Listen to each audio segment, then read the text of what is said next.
Kasih karunia dan damai sejahtera dari Allah Bapa dan anaknya Yesus Kristus kiranya menyertai saudara sekalian. Amin. Shalom, salam sejahtera bagi kita semuanya.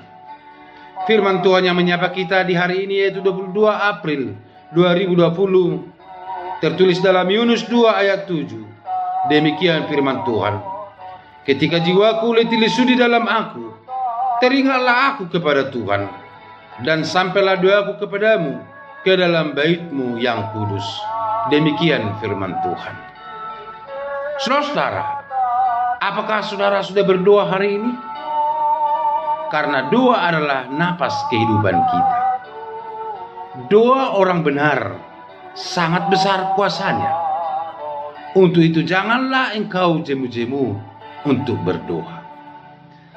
Demikian dengan firman Tuhan pada hari ini. Yunus diperhadapkan Allah kepada situasi yang sangat sulit, yakni memberitakan firman Tuhan ke kota Ninive, kota yang penuh dengan kejahatan, kekafiran, dan kota yang menjadi musuh Allah. Selama ini Yunus memberitakan firman Tuhan di Israel Utara, dan dia memberitakan firman Tuhan dengan baik dan dalam keadaan yang tenang. Namun Tuhan menyuruh dia harus memberitakan firman Tuhan ke dalam kota yang penuh dengan keadaan yang sulit. Saudara-saudara, Yunus mengandalkan pikirannya. Akhirnya dia takut dan lari dari hadapan Allah. Akhirnya dia pergi melarikan diri naik perahu. Dan dari perahu dia dijatuhkan dan harus ditelan ikan dan berada di perut ikan selama 3 hari.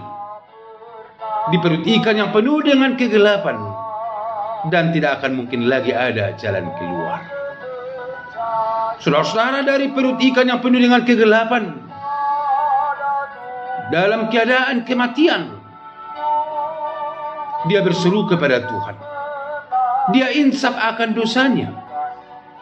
Dia menyadari dirinya yang mengandalkan pikirannya, bukan mengandalkan Tuhan. Dari keadaan itulah dia berseru kepada Tuhan. Karena dia mengatakan, jiwaku letih lesu di dalam aku, teringatlah aku kepada Tuhan. Dan sampailah doaku kepadanya, ke bait-Nya yang kudus.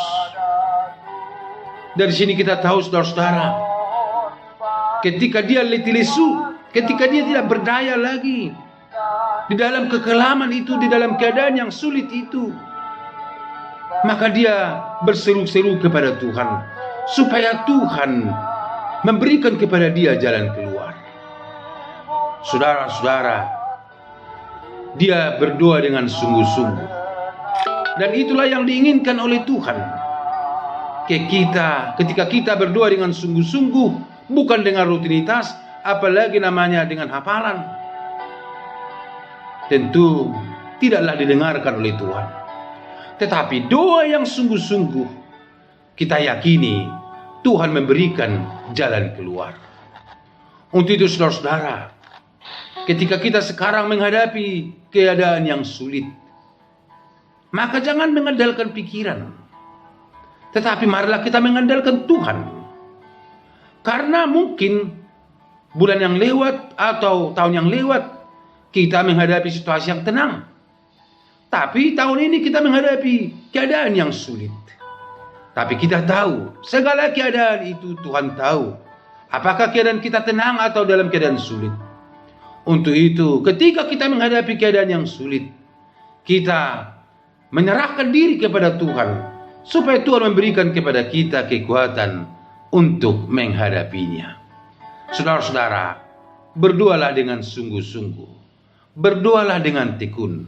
Jangan engkau berhenti untuk berdoa, karena doa kita itu didengarkan oleh Tuhan, dan Tuhan akan memberikan kepada kita jalan keluar persoalan apapun yang kita hadapi. Tuhan Yesus memberkati. Biarlah kiranya kita selalu mengandalkan doa dalam kehidupan kita. Amin.